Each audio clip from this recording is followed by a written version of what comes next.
Did you know a noblewoman of Rome once discovered that holiness could grow not in a monastery, but in the chaos of war, plague, and suffering within a broken city? While rival popes divided the church and armies marched through Rome, she quietly served the poor, trusted an angel's guidance, and believed God could work miracles in the ordinary paths of life. Her faith turned a noble house into a refuge for the suffering and a life of marriage into a path of sanctity. This is the story of Saint Francis of Rome. Before beginning, drop an amen in the comments, like this video, and subscribe for more stories of the saints. Don't forget to share it so others may discover this story and be inspired to live holier lives.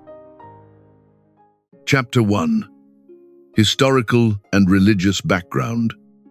At the end of the 14th century, the city of Rome stood weary and wounded after decades of conflict and political instability. The once great capital of Christendom had lost much of its former splendor. Streets that had once echoed with pilgrims and merchants now bore the marks of decline. Crumbling buildings, abandoned neighborhoods, and constant uncertainty shaped daily life, as families struggled to endure in a city slowly fading from its glory. At the same time, the Catholic Church itself was passing through one of the most painful crises in its history. The event known as the Western Schism divided the Christian world when rival claimants each declared themselves the true pope. Confusion spread among the faithful, and loyalties were torn between competing authorities.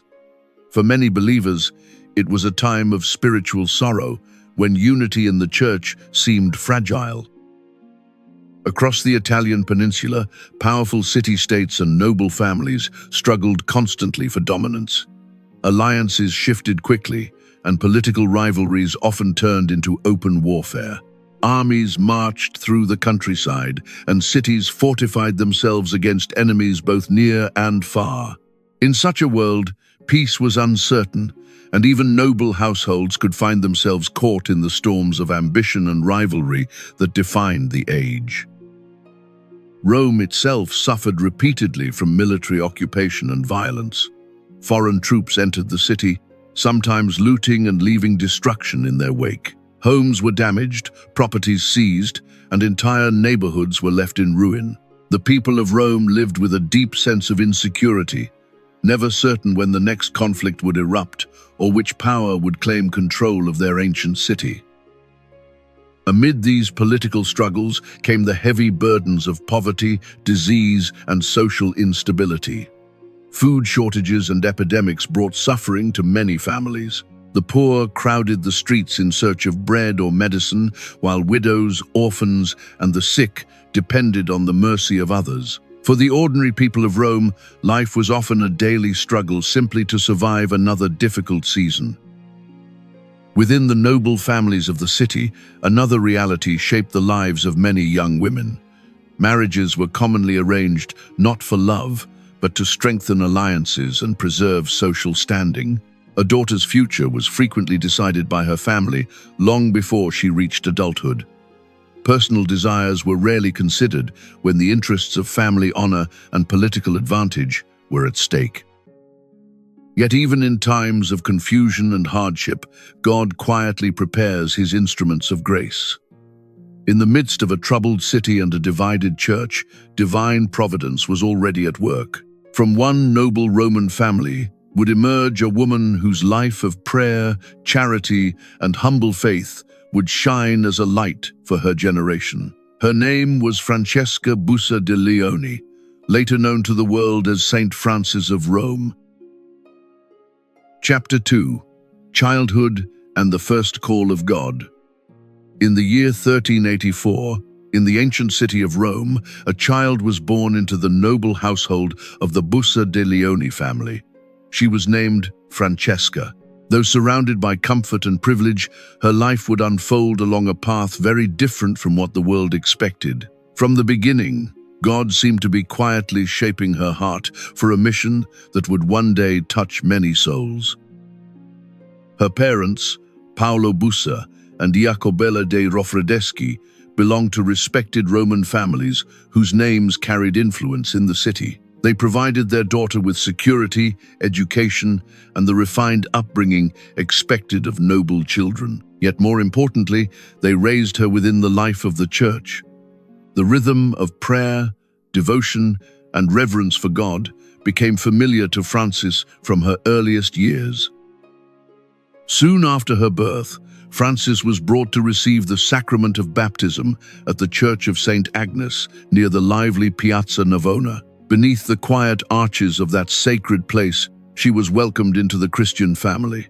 No one present could have imagined how deeply this child would one day live the grace of that baptism, allowing it to guide every step of her life.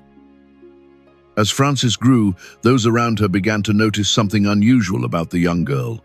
While other children delighted mainly in games and festivities, she often preferred quiet moments of prayer. Her heart seemed naturally drawn toward God. Even at a tender age, she showed a seriousness of spirit and a gentleness that reflected an inner life already taking root. By the time she was about 11 years old, Frances felt within her a sincere desire to dedicate her entire life to the Lord. The thought of becoming a nun filled her heart with joy. She imagined a life spent in prayer, silence, and closeness to God. For her, this desire was not a passing dream but a genuine call that stirred deeply within her young soul.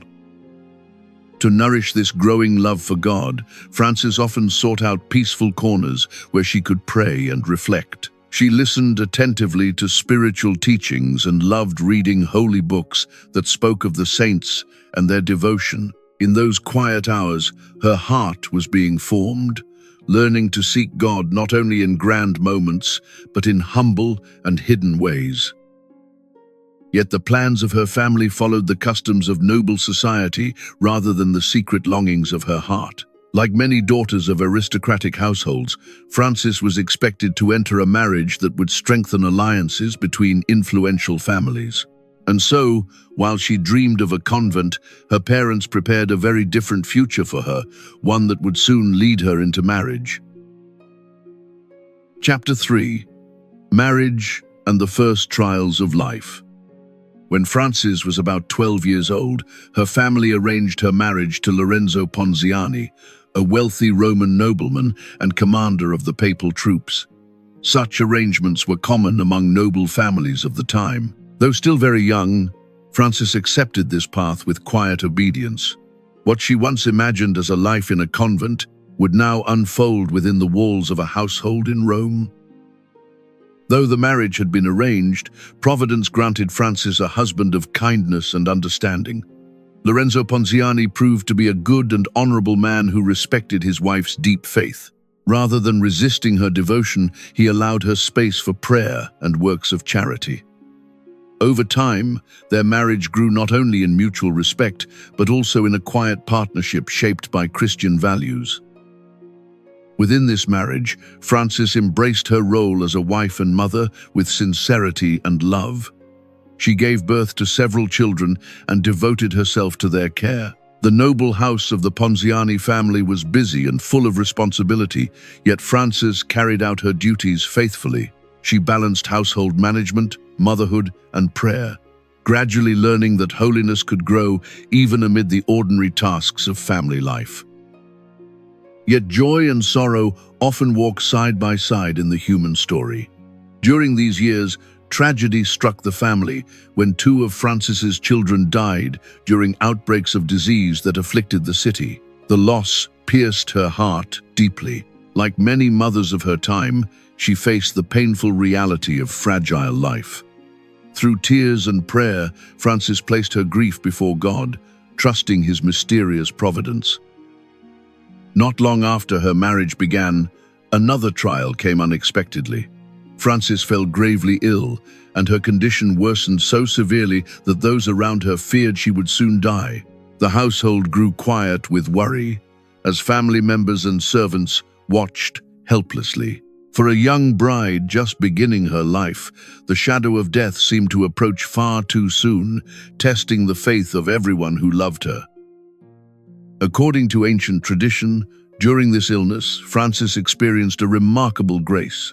She later recounted that Saint Alexis appeared to her and restored her health. Whether understood as miracle or sacred vision, the event strengthened her spirit profoundly. Rising again from weakness, she believed that God had spared her life for a purpose beyond her own plans and expectations. From that moment forward, Frances carried a deeper certainty in her heart. The Lord had not called her away from the world, but into it. Her path to holiness would not unfold in the quiet cloister she once imagined, but in marriage, family life, and service to others. Within the ordinary rhythms of home and city, Frances began to recognize the extraordinary invitation of God. Chapter 4. The Woman of Charity in Rome. As Frances settled into the responsibilities of family life, her compassion for those in need began to grow stronger each year. Together with her sister-in-law Vanuzza, she started visiting the poor and caring for the sick throughout the city of Rome. Their journeys often led them into crowded streets and humble homes where suffering was common.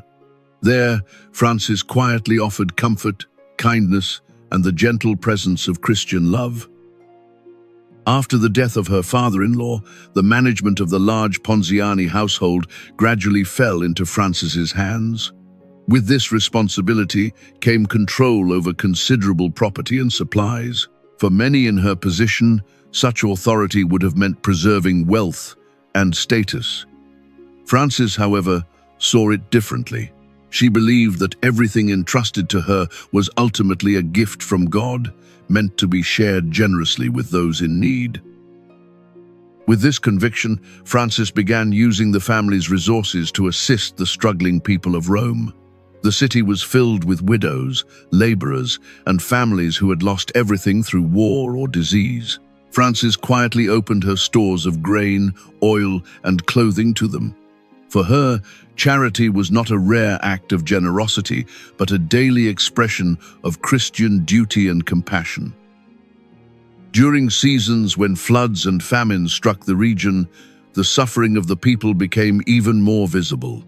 Frances could not remain indifferent to such hardship. She transformed part of the family residence into a place of care for the sick and the destitute. What had once been a noble household became, in many ways, a refuge where the poor could find food, rest, and human dignity. Day after day, Frances distributed bread, clothing, and medicine to those who came seeking help. She visited homes where illness had weakened entire families, bringing herbs, remedies, and encouragement.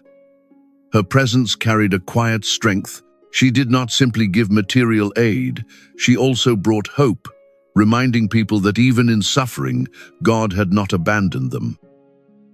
One well-known tradition from her life speaks of a moment when her generosity seemed to exceed the household's resources. Concerned about the constant distribution of grain and wine, family members feared the supplies would soon run empty.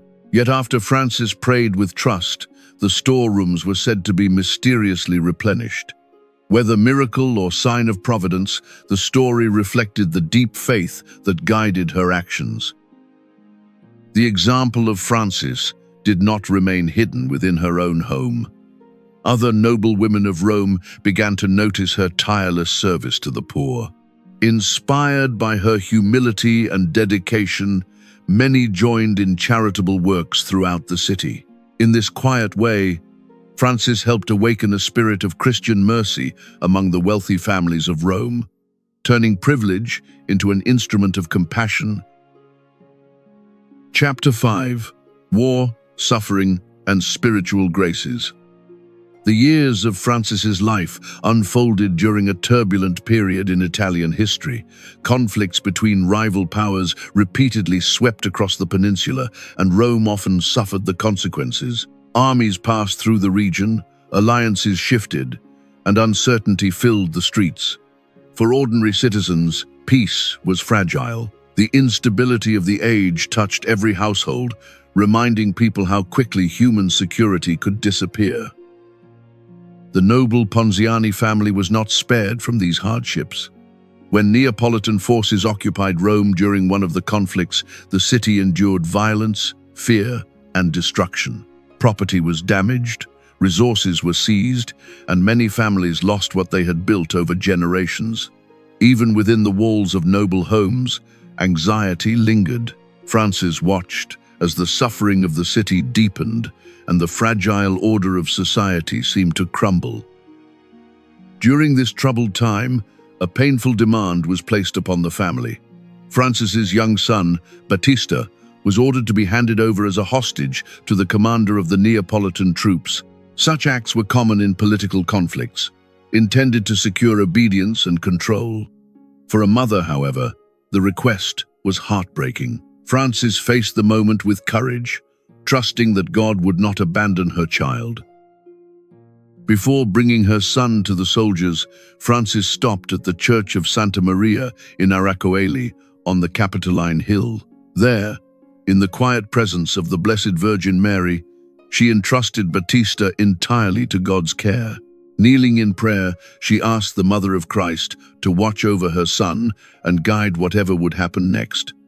With faith in her heart, she rose and continued the difficult journey. When they arrived at the appointed place, the soldiers attempted to place the boy upon a horse to carry him away. Yet something unexpected happened. The horse refused to move. Despite repeated efforts and harsh blows from the soldiers, the animal stood firmly in place. It would not take a single step. The strange scene left the soldiers confused and increasingly uneasy. Gradually, the men began to see the moment differently.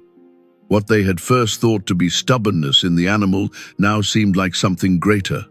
Some whispered that perhaps God himself was intervening. In the end, they decided not to take the boy.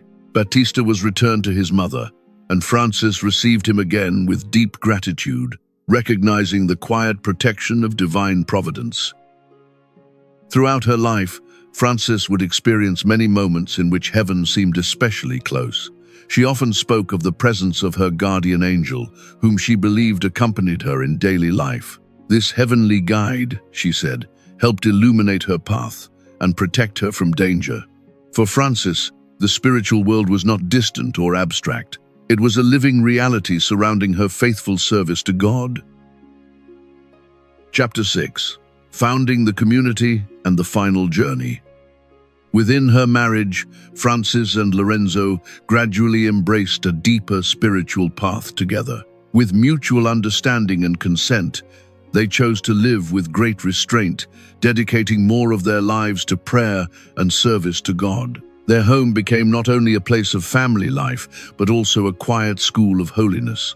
In this way, their marriage reflected a rare harmony between love, sacrifice, and devotion. As Francis's reputation for holiness spread through Rome, many women sought her guidance in living a life devoted to God while remaining in the world. Recognizing this desire, Francis gathered a small group of pious women who wished to unite prayer with charitable works. On the 15th of August 1425, the feast of the Assumption of the Blessed Virgin Mary, this group formally became the community known as the Oblates of Mary. The women who joined this community followed the spiritual tradition of Saint Benedict, embracing humility, prayer, and service. Yet they were not cloistered nuns bound by strict enclosure. Instead, they lived in the world, free to respond to the needs of society. Francis envisioned a way of life where contemplation and charity would walk hand in hand, allowing women to serve both God and their suffering neighbors.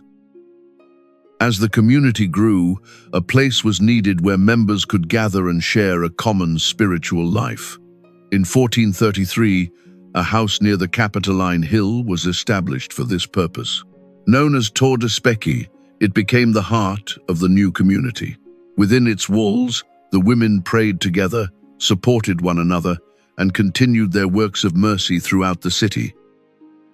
That same year, the young community received official recognition from Pope Eugene IV. With the Church's approval, the Oblates of Mary became an established religious congregation. This blessing affirmed that the path Francis had opened, combining prayer, community life, and active charity, was not only fruitful, but also deeply aligned with the mission of the Church.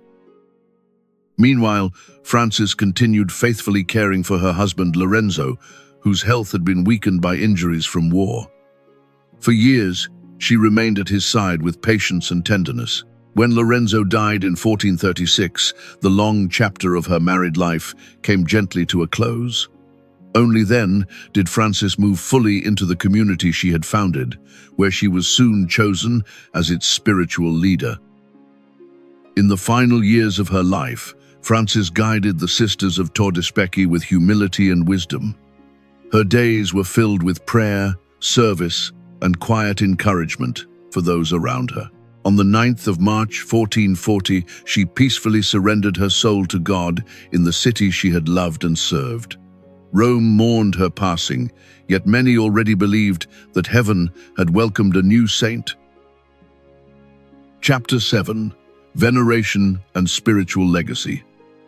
After Frances passed from this world in 1440, the memory of her holy life remained deeply alive in the hearts of the people of Rome. Many remembered her kindness, her tireless care for the poor, and the quiet strength of her faith.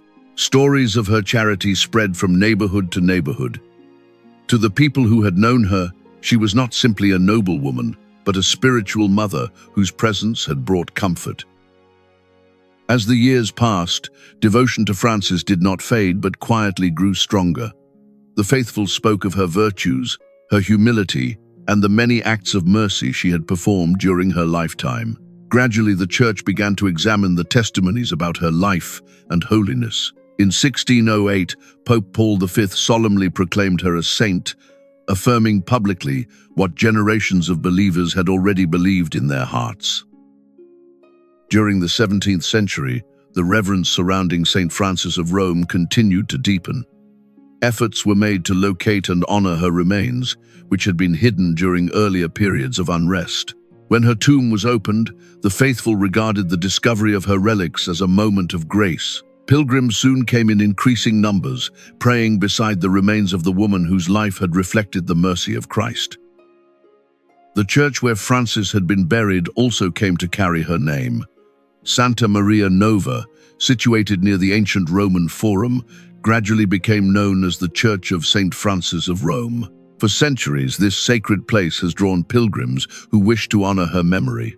Within its walls, the story of her life continues to speak quietly through prayer, devotion, and the enduring witness of her example. In Christian tradition, St. Frances of Rome is often depicted with her guardian angel walking beside her. Accounts of her life describe how she believed the angel accompanied her daily, guiding and protecting her path. Artists portrayed the angel carrying a small lantern, lighting the road before her. This image beautifully expresses the trust Frances placed in God's providence throughout every step of her life. Because of this tradition, the Church eventually recognized a symbolic connection between the saint and travelers. In 1925, Pope Pius XI then declared St. Frances of Rome the patron saint of automobile drivers. Just as the angel was believed to illuminate her path in earlier centuries, modern believers began asking her protection for those who travel along busy roads and uncertain journeys throughout the world. Today, the legacy of St. Frances of Rome continues to shine within the life of the Church. She reminds Christians that holiness is not limited to monasteries or distant places of solitude. Frances discovered God in marriage, in family responsibilities, and in service to the poor. Her life teaches that when prayer and charity meet, even the ordinary paths of daily life can become a road to sanctity. Chapter 8. A Prayer to St. Frances of Rome.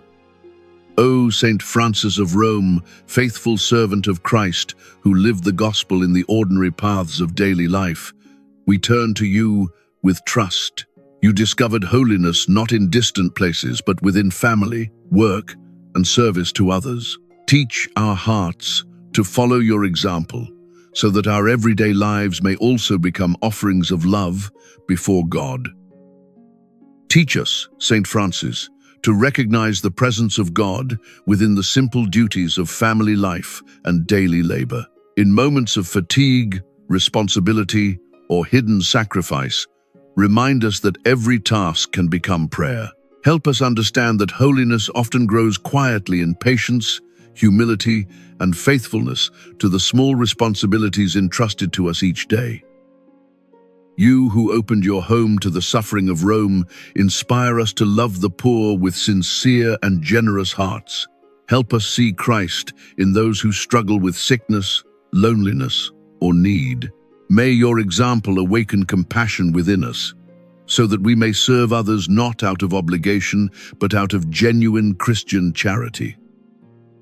Pray for families throughout the world, that they may remain united in love and faithful to God's call.